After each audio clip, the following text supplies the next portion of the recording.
Painel Regional. Oferecimento Grupo Mendes.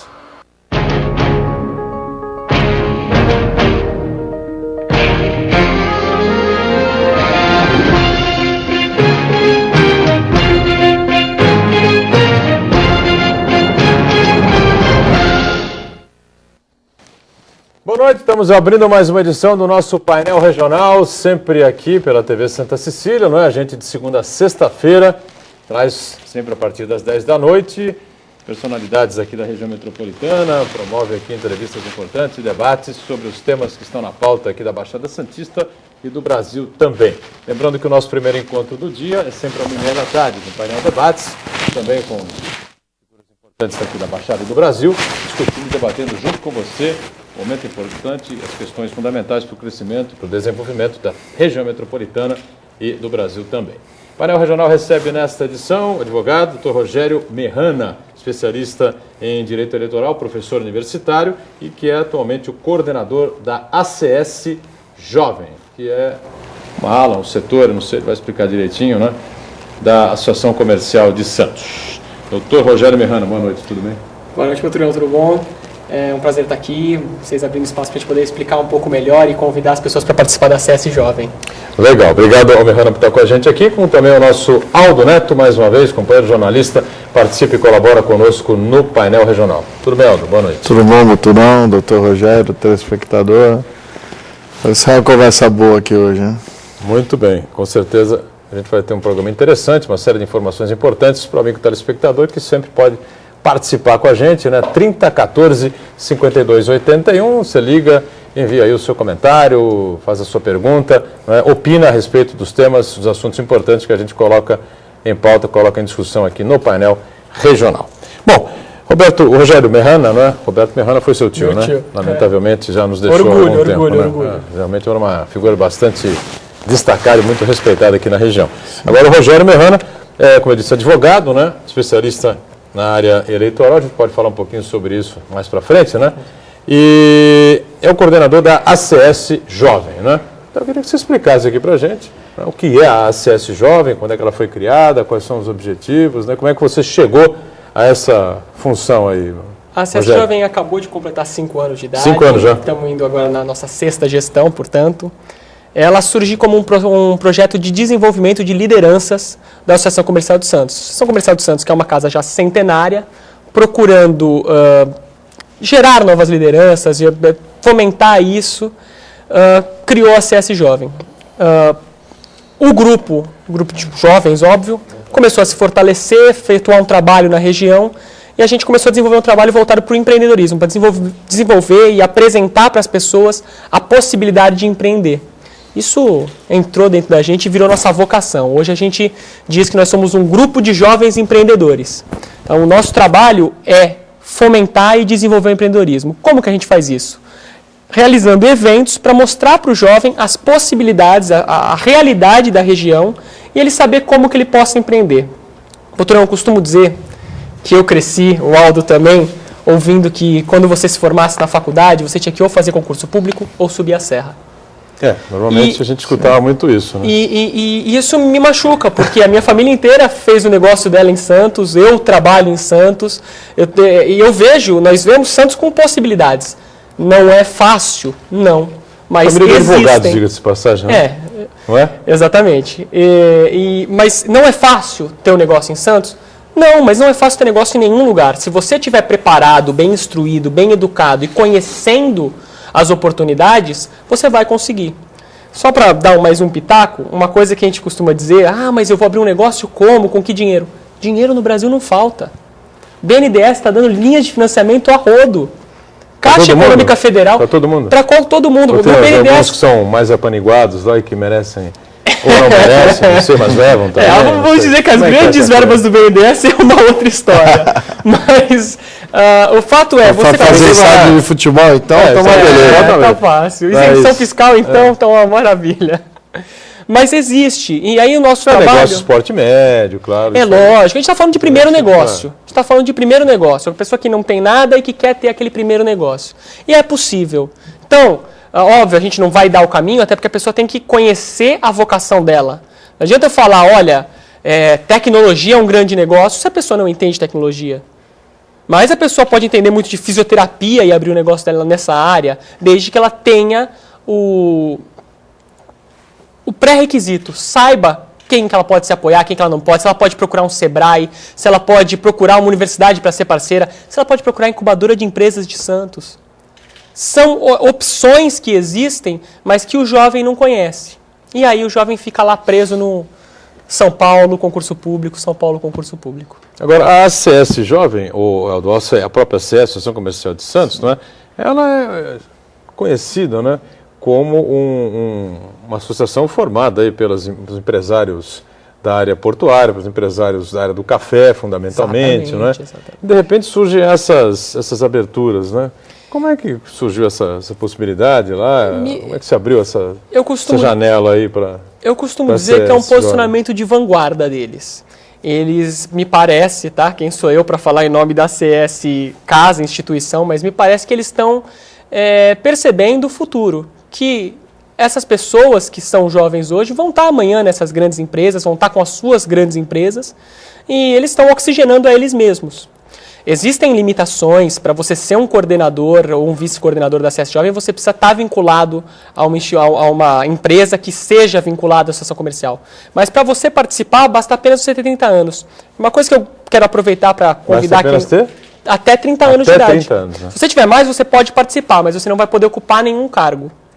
Então eu quero até aproveitar a oportunidade para convidar você que está assistindo a gente, que tem até 30 anos de idade, e que acha, às vezes, que por conta desse perfil da associação comercial você não pode participar. Olha, a gente não tem tais mensalidade, não tem custo nenhum. É só aprendizado, a gente organiza eventos que você vai poder participar, vai saber essas informações, vai discutir tudo o que está acontecendo na região em primeira mão, para estar bem informado, e vai ajudar a gente também a organizar os eventos para difundir essas informações. Digaldo, pois não. A CS Jovem ficou conhecida mais por promover a Semana do Jovem Empreendedor, né? Vocês têm números, acho que vai para a sexta edição? Sexta edição. Já começou em 2009, se não me engano, não é isso? Isso, começou junto com o nosso primeiro ano. Vocês têm número de quanto isso tem colaborado para a abertura de novas empresas, para mais jovens estar empreendendo? E em participantes, a ACS começou com quantos e hoje está com quantos esse núcleo da ACS Jovem? Vamos por partes. Da Semana Jovem Empreendedor, realmente 5 anos, a gente não tem essa estatística de resultado de empreender. O que a gente tem, que a gente implementou há 2 anos atrás, é uma pesquisa para primeiro conhecer esse nosso público. É uma semana voltada para o universitário, porque a gente presume que o universitário é alguém que ainda não está totalmente inserido no mercado de trabalho. Então é a pessoa que tem interesse em pensar na possibilidade de empreender. E semana voltada para o empresário. E a gente fez essa pesquisa há 2 anos. E essa pesquisa está mostrando uma coisa que assustou a gente, que é 80% dos pesquisados, ou seja, do público universitário, pensa em concurso público. E aí eu costumo dizer que assim, estou falando da área do direito, né? Não, eu estou falando de qualquer carreira, qualquer faculdade de Santos. Todas as universidades de Santos são nossas parceiras nesse evento. Estamos aqui numa casa que nos recebe sempre muito bem. E esse número nos assusta um pouco, porque o jovem não pensa na possibilidade de seu próprio negócio. Aí por isso que eu reforço que é importante o nosso trabalho, de trazer sempre como parceiro o Sebrae, a incubadora de empresas, o Parque Tecnológico, Caixa Econômica Federal é sempre nossa parceira, para a pessoa saber as possibilidades que tem. E aí a pessoa que está fazendo um curso de engenharia, que está fazendo um curso de arquitetura, pensar no próprio negócio e não necessariamente num concurso público. Na segunda etapa era sobre resultados... Sobre o nosso núcleo e os participantes, pessoas né? Tem no núcleo? A gente acabou de ter uma reforma, entrou em vigor o Estatuto da Juventude, e com a gente aconteceu uma coisa similar. Passou a vigorar, nós não tínhamos um regimento da CS Jovem. E junto com a minha posse entrou em vigor o nosso regimento, que limita em 30 anos de idade a participação. Isso é importante você ter uma regra, é importante você ter uns 30 anos, senão também... Desculpa a expressão, mas vira palhaçada. Vira eternamente jovem. Vira eternamente jovem. Temos vários casos aí de eternamente jovens. Ninguém quer isso. Mas, para a gente em especial, significou uma quebra. Porque muitas das nossas... do nosso grupo, muitas pessoas do nosso grupo estavam naquela faixa entre 30 e 35. A gente tinha aí uma expectativa de que pudesse chegar a 35 anos esse limite, mas você vê que está condizente com a legislação federal, né? 30 anos, então é justo. E a gente teve uma queda. Hoje a gente conta com 10 participantes por conta dessa redução. E aí convidamos de novo, quem quiser participar é bem-vindo, porque a gente tem que continuar com esse trabalho. Sem dúvida. Bom, o que é basicamente que se discute, que se debate lá? Eu sei que o empreendedorismo, incentivo ao empreendedorismo, mas de que maneira? As pessoas aprendem alguma coisa, recebem algum encaminhamento, dicas, enfim. A gente faz uma reunião por mês. Nessa reunião, a gente organiza os nossos eventos. No evento é que a gente quer aprender. O que são os nossos eventos? Ou a gente vai visitar uma empresa, conhecer como ela funciona, conversar com os dirigentes dela para ver a operação, a história. Ou a gente vai pegar uma pessoa que tenha uma experiência de vida interessante como empreendedor e escutar só essa pessoa. Ou a gente vai organizar palestras abertas, pode ser com representantes de empresas, pode ser mesas de debate sobre um tema, para também discutir temas de assunto da região. Então, quando é para aprender com a experiência de alguém, a gente faz o café com personalidade. A gente traz alguém que tem o know-how para escutar essa pessoa. Quando é para entender um pouco mais sobre estrutura de empresa, a gente vai para dentro de uma empresa ver como ela opera. E quando a gente quer estar atualizado, junta todo mundo de uma área e bota para discutir. Na última Semana do Jovem Empreendedor, por exemplo, a gente teve um painel excelente sobre o Porto, voltado para a MP 595, na época ainda era MP, agora já é lei. Então, quer dizer, foi anunciado no nosso evento, foi anunciado o fim da greve dos portuários. Então, a gente tenta estar sempre atualizado com as questões mais atuais da região. Muito bem. Começamos aqui do finalzinho do bloco, né? Próximo do break, né? E antes do intervalo, a gente sempre informa a você, né? Sempre passa para você uma informação importante da Prefeitura de Santos, que em tempo de nova gestão criou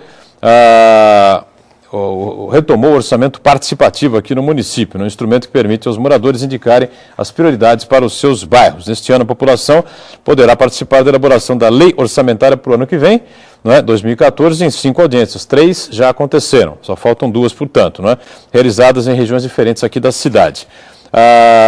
No Brasil, o orçamento público é formado pelo PPA, o Plano Plurianual, LDO, a Lei de Diretrizes Orçamentárias, e a LOA, que é a Lei Orçamentária Anual. O sistema realmente é complexo, a gente sabe, e o munícipe terá facilidade para compreendê-lo e poder participar ativamente da sua elaboração. Com esse objetivo é que a Prefeitura produziu a Cartilha Ilustrativa Orçamento Participativo.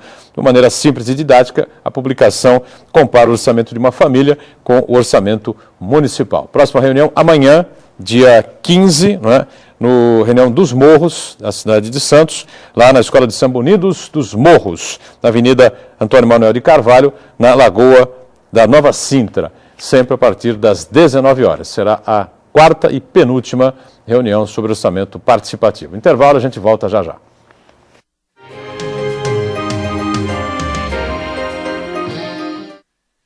Dizem que ter um trevo de 4 folhas dá sorte. Pois é, pra mim deu e muita.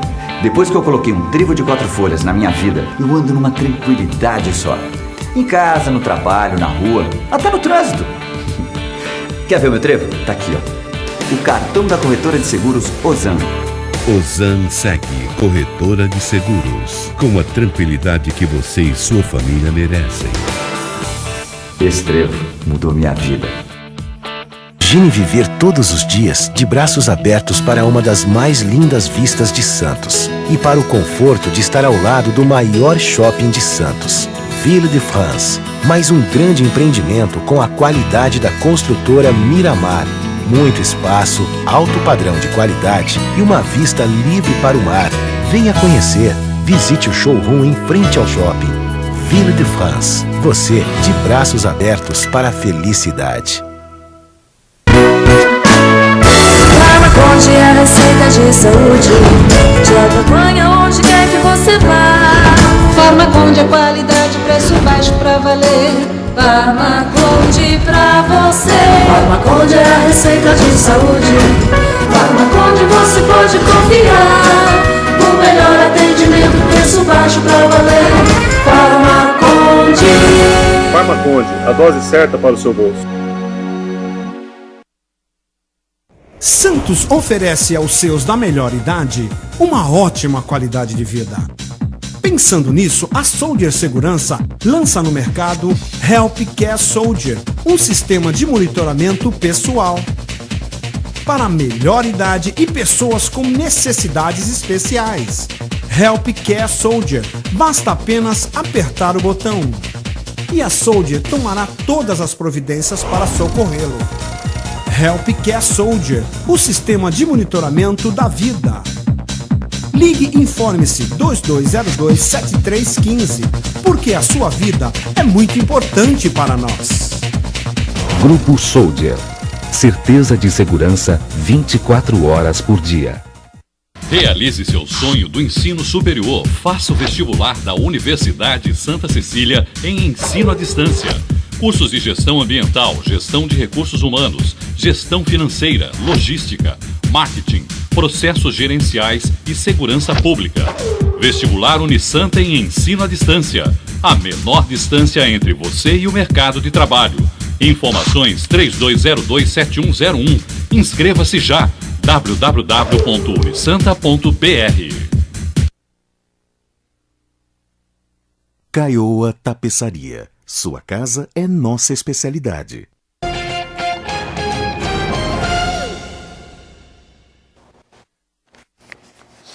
A gente volta com o segundo bloco aqui do nosso painel regional, com prazer recebendo o advogado, especialista em direito eleitoral, Rogério Merrana, que também é o coordenador do núcleo da Associação Comercial Jovem, a ACS Jovem. E o nosso Aldo Neto, mais uma vez, participando com a gente. O telefone segue aberto aí para você entrar em contato conosco. Nós estamos ao vivo, não é? Nessa edição do painel regional. Bom, acho que deu para ter uma boa ideia, não é? Do que é a ACS Jovem, do que o Merrana está fazendo por lá, né? E fala um pouquinho sobre política, né, Aldo? Direito eleitoral, sempre é interessante, né? Eu queria ouvir do doutor Rogério. A gente acabamos de passar por uma eleição e ano que vem já tem outra, né? E durante o período eleitoral a gente ouve um monte de ação contra o candidato X por abuso de poder econômico, ação contra o candidato Y por propaganda ilegal. A gente nunca vê uma conclusão desses processos. Esses processos acabam depois do dia da eleição ou eles continuam correndo normalmente na justiça? Aldo, a justiça eleitoral, a gente tem que, se a gente puder comparar com o resto do judiciário, ela é muito rápida. Então você vê que uma justiça que resolva 3 instâncias, que é a instância local, a instância no caso de São Paulo, do Tribunal Regional de São Paulo e do Tribunal Superior, em 2 anos e meio, 3 anos, é uma justiça muito rápida. Em nenhuma outra isso acontece, nem na Justiça do Trabalho, nem na Justiça Comum, nem na Justiça Federal. Mas, para o direito eleitoral e para os anseios da população, isso ainda é lento. Porque o período eleitoral, o período de campanha eleitoral é 4 meses. E nesse período você não resolve as ações. Então, realmente, acaba a eleição, o povo vota e muita coisa é decidida na justiça depois. E aí acontece, que nem a gente vê por aí, ter nova eleição suplementar. Não precisa ir longe, a gente está com um prefeito numa cidade aqui da Baixada, em Mongaguá, que não foi o mais votado justamente por causa disso. Tem aí, se fala em outros municípios da região também, prefeitos sofrendo processos. Sim. A região toda, de modo geral, tem prefeito respondendo processo que não concluiu. Então, amanhã pode ter uma reviravolta em qualquer município. Temos essa coisa em Mongaguá, temos problemas ainda também em Cubatão. Guarujá. A prefeita foi cassada 2 vezes em primeira instância, está recorrendo ao tribunal, a gente não sabe o que vai dar. Em Guarujá também tem um problema, está no TSE, não é? Em Guarujá também. Agora, o Aldo colocou bem, né? Essas questões que agora eu acho que uma coisa muito pior, sabe o que acontece? É você, o eleitor sofrer quase que um estelionato eleitoral. Quando ele vai para a urna, digita lá o número de um candidato e esse candidato pode vir a ser impugnado, não é? Por um processo que a justiça não resolveu, essa coisa toda. Tem um jeito dessa coisa ser sanada? Como é que você vê isso, Rogério? É uma questão de opção. Eu prefiro ver de outra forma. Eu entendo esse anseio e é realmente assustador a pessoa votar em alguém e ela não poder assumir depois, mas eu prefiro pensar assim, poxa, se ela não pode assumir, é porque ela já não tinha uma condição antes. Então, vai fazer menos mal à população que a justiça venha e retire do cargo alguém que não tinha condições para isso, do que você deixar alguém porque foi eleito na urna. Mas essa coisa, eu digo assim, essa coisa não podemos agilizar o processo para que as coisas se resolvam antes, para que o nome do cidadão não vá para nos envolve dentro dessa pergunta do Botorão, que foi prefeito o deputado Luciano Batista de São Vicente. Exatamente. A gente perdeu 2 anos de mandato dele, que ele poderia estar trazendo recursos para a região, trabalhando em prol da região, por causa de uma discussão na Justiça Eleitoral. Então, acho que o próprio deputado perdeu o embalo, né? Porque você teve um primeiro mandato em que, veja bem, o Luciano é uma figura polêmica, não é? Exatamente. Mas mesmo as pessoas que são opositoras a ele, que não são ligadas a ele, reconhecem que ele foi um deputado bastante atuante em prol da região metropolitana. Hoje você não vê a mesma coisa, né? Não sente a mesma atuação. Desculpe a crítica aqui ao Luciano Batista, mas não é nenhuma crítica. Eu acho que esse problema deu uma quebrada na sequência de mandato do deputado. Né? Sabe, Boturão, e também atrapalhando na época da eleição, né? O próprio ex-prefeito Beto Mansur sofreu com isso em 2010, até o Beto ficou uns 15 dias, 20 dias sem saber, quase um mês sem saber se tomava posse, se não tomava também, quer dizer... Você sabe, eu tenho uma teoria, mas vamos entrar já mais na área do direito mesmo, então vou ser até talvez um pouco chato. A justiça eleitoral é uma justiça bienal. Então, como só funciona a grosso de 2 em 2 anos, o que se faz? Você pega o juiz comum e leva para a justiça eleitoral naquele período para ele atuar simultaneamente como juiz da vara dele e como juiz eleitoral. Isso eu acho um prejuízo muito grande, porque com todo respeito aos magistrados, eles não são especialistas no direito eleitoral. Além disso, eles ficam sobrecarregados, eles não têm a quantidade de trabalho não permite que eles também façam um trabalho tão atento, porque eles não vão perder os prazos da vara deles comum. E eu acho isso muito prejudicial. Eu penso que estamos caminhando para um momento em que a justiça eleitoral precisa ter corpo próprio, carreira própria, concurso especializado para juiz eleitoral que vai seguir a carreira. Transformar numa coisa mais técnica e menos... Isso é previsto na Constituição ou é alguma determinação? Isso é constitucional. Isso parte de um princípio que é o seguinte: como mexe com política, é melhor você ter seria mais seguro você ter uma rotatividade do que você ficar preso a determinadas pessoas. Mas acho que hoje o nosso judiciário está cada vez mais tão sério, o procedimento eletrônico está quebrando algumas coisas que aconteciam antigamente, então acho que a gente está caminhando para isso. A justiça eleitoral tem que ser mais especializada, tem que ter o seu caminho próprio, porque aí a gente vai poder cobrar dela essa agilidade. Agora, de um juiz que realmente está acumulando a função de juiz normal com o processo eleitoral, pedir que ele julgue em 5 dias um processo, é um sacrifício hercúleo. A maioria tem quase conseguido, mas mesmo assim não é o suficiente para a população. O que a gente pode aceitar, não é? Por exemplo, o nome do sujeito está lá na urna eletrônica. Você vai, vota no sujeito e o sujeito fica impugnado até que se comprove se ele tem culpa ou não naquilo que ele está denunciado.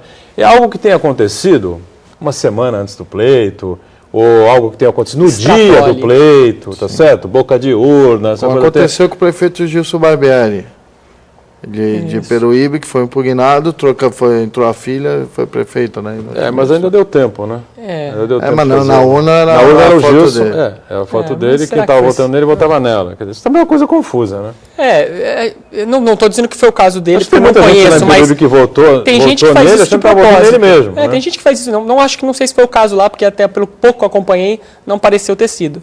Mas tem situações, eu já vi isso acontecer, que faz isso de propósito, né? Que a pessoa quer ter o voto, quer eleger, mas sabe que não vai poder, então na hora H troca. A justiça eleitoral está coibindo isso, limitando, mas, volto a dizer, ainda temos que amadurecer. A nossa democracia, essa agora, é só de 88.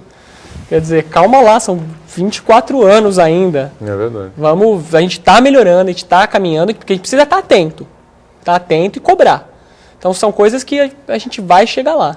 Agora, existem esses processos todos que a gente falou aqui sobre o prefeito, sobre deputados, enfim, precisaria de uma agilidade um pouco melhor também, não é? Quando sai uma decisão na primeira instância, eu sei que os processos são complexos também, né? Assim, e nosso mas trabalho... na primeira instância, por exemplo... E o nosso trabalho, às vezes, é ganhar esse tempo também, né? Então, a gente tem essa... Tem o mandato exatamente. Avançando, claro, a gente entende. Mas, são estratégias, né? Exatamente. Mas no tribunal, o tribunal são desembargadores, né? Isso. Os desembargadores, eles revêem o processo inteiro? Como é que é isso? Rogério? Não é diferente da justiça comum. Então, você tem um processo que corre em primeira instância, onde você produz todas as provas e o juiz julga. Depois você leva para o tribunal, onde o tribunal pode reler essas provas e julgar novamente.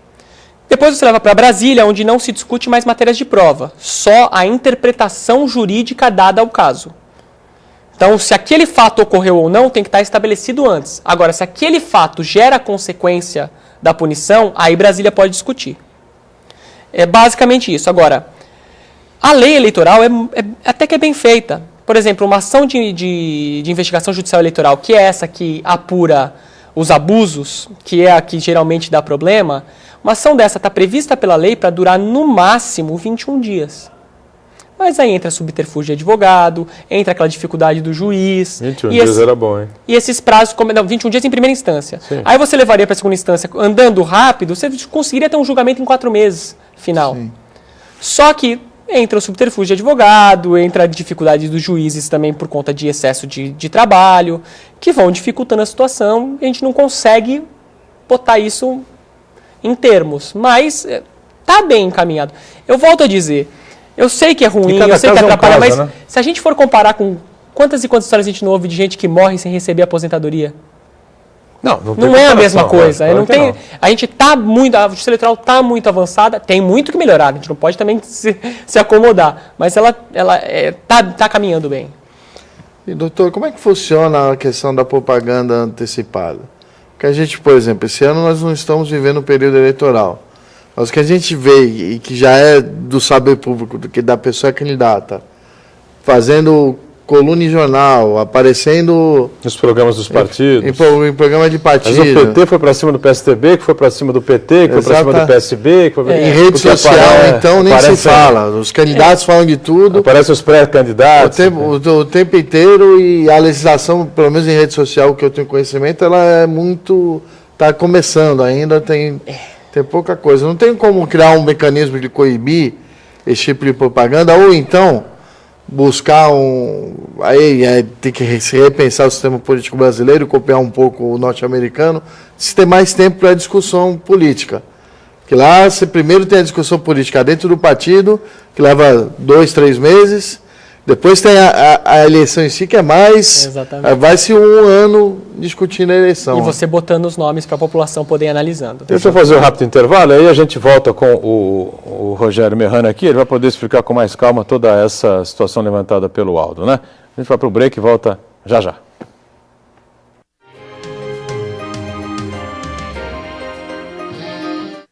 Imagine viver todos os dias de braços abertos para uma das mais lindas vistas de Santos e para o conforto de estar ao lado do maior shopping de Santos, Ville de France. Mais um grande empreendimento com a qualidade da construtora Miramar. Muito espaço, alto padrão de qualidade e uma vista livre para o mar. Venha conhecer. Visite o showroom em frente ao shopping. Ville de France. Você de braços abertos para a felicidade. Farmaconde é a receita de saúde, te acompanha onde quer que você vá. Farmaconde é qualidade, preço baixo pra valer. Farmaconde pra você. Farmaconde é a receita de saúde.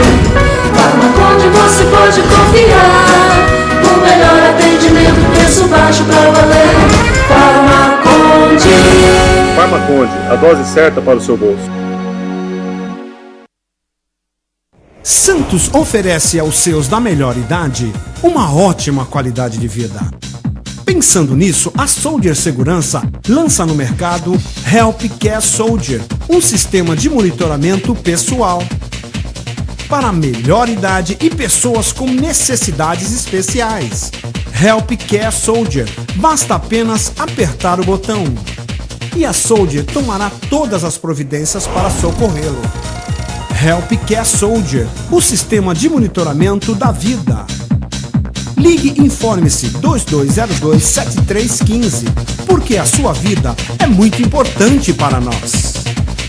Grupo Soldier. Certeza de segurança 24 horas por dia. O programa 40 a Mais esse sábado falou sobre a importância de uma atividade mental ativa na terceira idade. Nossas entrevistadas foram a fotógrafa Berenice Kaufmann e a psicóloga Sandra Tarriconi.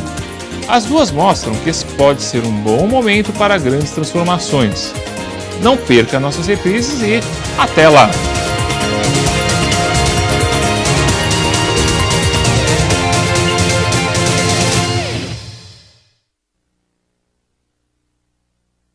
Caioa Tapeçaria. Sua casa é nossa especialidade.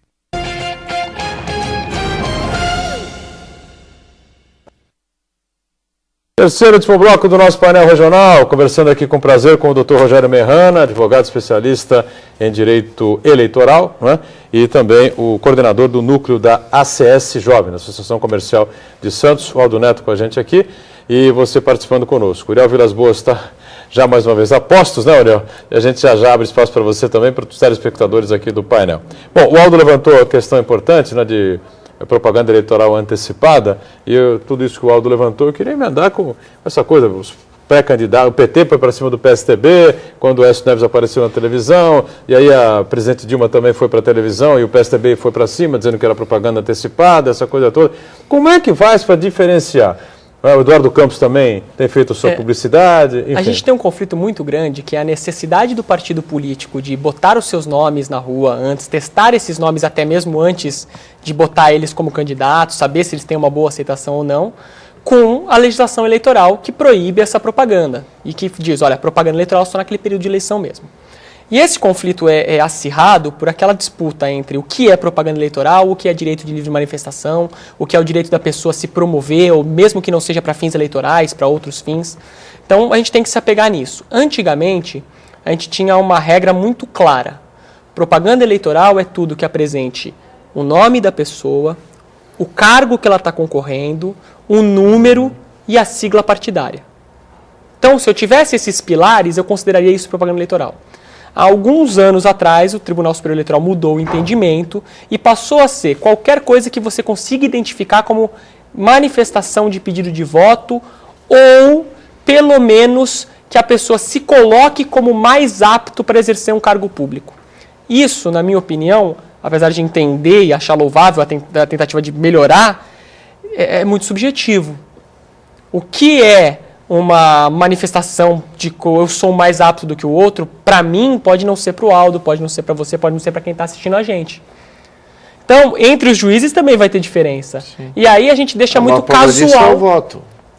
Ninguém é eleito por unanimidade. Né? Exatamente. No Brasil não existe. E a gente deixa isso mais preso a cada caso. Então, cada caso vai ter que ser decidido se aquela fala pode ser interpretada como eu sou melhor do que você para isso, eu sou mais apto para isso, ou vote em mim, ou não. Né? E aí você começa a fugir. O rapaz que bota o lambe-lambe do Dia dos Pais. Pô, ele está parabenizando pelo Dia dos Pais. É evidente que, por exemplo, numa propaganda partidária, né, embora haja o cumprimento da legislação eleitoral, mas a gente sabe que o Eduardo Campos é pré-candidato à presidência da República. O Aécio Neves é a mesma coisa. A presidente Dilma, então, nem se fala. Isso. Né? E um ou outro aí também que pode entrar nessa relação. Marina Silva, né, que não está com o rede ainda consolidado. Mas né? já está com a rede pela rede. Fazem comentários. Ela está sem partido, mas ela é candidata. É claro, fazem comentários sobre uma série de coisas, uma série de situações, enfim. Não precisa ir longe. O próprio não acompanha diretamente, né? Mas, evidentemente, que indiretamente é campanha. Nesse ponto fica mais fácil de identificar, porque a legislação estipula o que é a propaganda partidária. E aí a propaganda partidária é aquela que tem o foco exclusivo de difundir ideologia. Então, quando você começa a falar, eu fiz isso, eu fiz aquilo, você não está mais discutindo ideologia. Já está mostrando que você é mais habilitado do que alguém, que você está fazendo propaganda mais eleitoral do que partidária. Então, aí é mais fácil do que numa entrevista num programa, do que numa coluna de jornal. Esses casos são mais difíceis. Na propaganda partidária, realmente é onde vem as multas pesadas. Porque a propaganda partidária é para difundir ideologia. Olha, nosso partido acredita nisso, é a favor disso, é contra isso. E não fizemos isso, vamos fazer aquilo, queremos o Brasil melhor por causa disso. É diferente. Então, na propaganda fica mais fácil a gente achar esse limite. O problema está em todo o resto. E redes sociais, então, viram uma coisa perdida. Muito bem. O Uriel diz assim, Rogério, por que não se avaliar a penalização dos partidos para que os seus dirigentes evitem tramóias, né, dos seus candidatos e não depender apenas do judiciário? Uriel, Obrigado pela pergunta. Um abraço para o teu filho Pedro, gosto muito dele. E a gente já tem alguma forma de penalização para os partidos, mas sempre vai envolver o fundo partidário e vai chegar, portanto, nas esferas estaduais, porque partido em nível municipal não recebe fundo partidário, então na prática não sofre uma penalização. O nosso caminho, aliás, o caminho que você está propondo aí, que eu acho justo, funcionaria se nós tivéssemos partidos políticos ideológicos. Se os nossos partidos fossem realmente ideológicos, perfeito, teria como funcionar isso. Mas é que na prática, eles não são tão ideológicos assim, e aí acho que fica complicado você vincular isso ao partido. Eu acho que eles perderam totalmente esse direcionamento ideológico aí, né? O doutor é contra o sistema político atual, porque você vota numa legenda. Quando a pessoa, o brasileiro tem um costume, que sempre falou isso, o ex-deputado Vicente Cassiano, de votar na pessoa e não na legenda. Eu sou totalmente a favor do sistema político atual, só que acho que só eu no Brasil, então tem que ser mudado. Mas a população não é. Esse é o fato. Eu acho nosso sistema muito bom. A população tem dificuldade de entender. Exatamente. Eu acho nosso sistema muito bom, mas a nossa população não concorda com ele, isso está nítido. Então a gente precisa adequar não ao que o Rogério acha, ao que a população quer. Aí você acha que o quociente eleitoral entraria também nesse tempero, esse molho aí, não? Sim, a gente só tem que tomar um pouco cuidado, talvez nem dê tempo de discutir isso hoje, no tal do voto em lista, porque o voto em lista fechada, você deixa muito preso esses partidos que não são ideológicos e, portanto, a cacicaiada toda. Mas eu acho que realmente a gente tem que rever isso, tem que ser majoritário, porque é o que o povo quer. O povo quer votar na pessoa e não entende isso de votar num partido. Você tem 21 cadeiras na Câmara de Santos. Na tua visão, os 21 primeiros colocados seriam os eleitos? Poderia ser. Brincando, mudaria em quase 5 ou 6 nomes hoje na Câmara. Poderia ser. Eu acho que pro anseio da população seria mais legítimo. Eu entendo o sistema partidário brasileiro, acho muito bom, muito avançado, mas o fato é que, como muitas leis no Brasil, não pegou. Não é o que o povo quer. Então a gente tem que também obedecer o povo. Nito da Lemoa, obrigado pela participação. Diz assim, na nossa cidade a política não é desleal, ele pergunta, não é? Alguns têm vantagens sobre outros. Não poderia ser um padrão americano? Não sei exatamente que padrão americano ele se refere. Nito, não sei. Né? Nito, eu não sei se o padrão americano é tão leal assim. Um padrão que você só tem 2 partidos políticos, onde você está extremamente vinculado a essas direções partidárias, onde há interesses muito fortes, as redes de televisão podem fazer propaganda à vontade, quem quiser, então é uma briga muito desleal também lá. Nossa cidade é desleal? Não sei se tanto. A gente tem que entender que as forças econômicas agem também na eleição, mas acho que a nossa população foi para a rua agora recentemente mostrar que consegue pensar um pouco diferente. Nos Estados Unidos não, só tem 2 opções. Então é o ruim ou o menos pior. Aqui pelo menos várias opções a gente tem. Nós chegamos a discutir algo sobre isso hoje no programa do Debates, né? O professor Iberê, de marketing político, chegou a levantar essa questão que está se nivelando a política por baixo, né? O mensalão, não é o demônio do PT, e agora tem alguns escândalos aí envolvendo tem que achar o PSDB também. O cartel do metrô, o mensalão de Minas, essa coisa toda, o satanás do PSDB. Então, o menos pior é o que vai acabar sendo caminhando para essa direção que é realmente bastante complicada e preocupante. Você concorda? Você acha que é por aí mesmo que estão levando o processo eleitoral de 2014? Para se eleger, para se votar no menos ruim? Eu não acho nem só o processo eleitoral de 2014. Há muito tempo que eu enxergo, e é uma opinião muito particular, um maniqueísmo na política brasileira. É A ou é B, não está faltando tom de cinza aí, né? Então, isso me preocupa. Politicamente, isso me preocupa. Mas você acha isso mesmo? Eu vejo a população preferindo fugir votar em quem foge do embate, da discussão, da posição. Eu defendo o A do B do que o... Não, eu entendo isso num confronto, mas eu quero dizer assim, digo em termos partidários. Está se fechando, existe o PT e existe o PSDB. E todo o resto, em termos ideológicos. É que esses partidos estão desprovidos de ideologia, então fica um pouco... É que os dois, ideologicamente falando, são os principais expoentes. Exatamente, eles concentram neles e deixam um vácuo. A população, no modo geral, vai para um, vai para outro. Concordo para você que nenhum dos dois está querendo também se posicionar. Está querendo falar, olha, vem para cá por causa disso, porque ele tem medo de perder o voto fazendo isso. Agora, para fechar, a gente está com com um minutinho aí para encerrar o programa, eu queria uma avaliação da grande expectativa que todos nós temos, né? Está colocada aí do resultado final do julgamento do Mensalão, que começou no ano passado, no ano eleitoral, né? Teve uma interrupção aí de 6 meses e os advogados de defesa aí entraram aí com pedidos... embargos declaratórios, embargos infringentes também. Embargos declaratórios, né? Alguns pedindo revisão de sentença, outros revisão de pena. O que o pessoal quer saber é o seguinte, essa turma toda que foi condenada, eles vão pagar? Eu gosto de dizer uma coisa, saber. Por muito menos o Collor caiu. Né? Se a gente for pensar na história, o escândalo do Collor foi muito menor do que esse escândalo e de tantos outros que aconteceram. Infinitamente mas lá foi político. Só para lembrar você, doutor, o Collor, ele não sofreu impeachment, apesar de ter sido a votação. Não, exatamente. Ele renunciou antes. Por quê? Porque o processo estava sendo político, e o processo político anda rápido. O processo judicial já é mais complicado, porque você tem técnica judicial e tudo. Para ser rápido por causa do nosso tempo, eu acho que vão ser punidos, não da forma que o povo está esperando. Acho que vai todo mundo pegar um semiaberto no máximo. Vai no máximo passar uma noite na cadeia. Uma noitezinha. Né? Muito bem. Doutor Rogério Merrana, obrigado pela presença com a gente aqui. Espero que volte outras oportunidades. Sucesso lá na ACS Jovem, viu? Valeu. Muito obrigado, Boturão. Obrigado, Aldo. Valeu, Aldo. Boa noite. Um abraço, Boturão, telespectadores, doutor Rogério. Obrigado a você que acompanha a gente em mais uma edição do Painel Regional. Voltamos amanhã, né, sempre às 10 da noite, mas o nosso primeiro encontro é 1h30 da tarde com o Painel Debates, tá bom? Até amanhã. Tchau.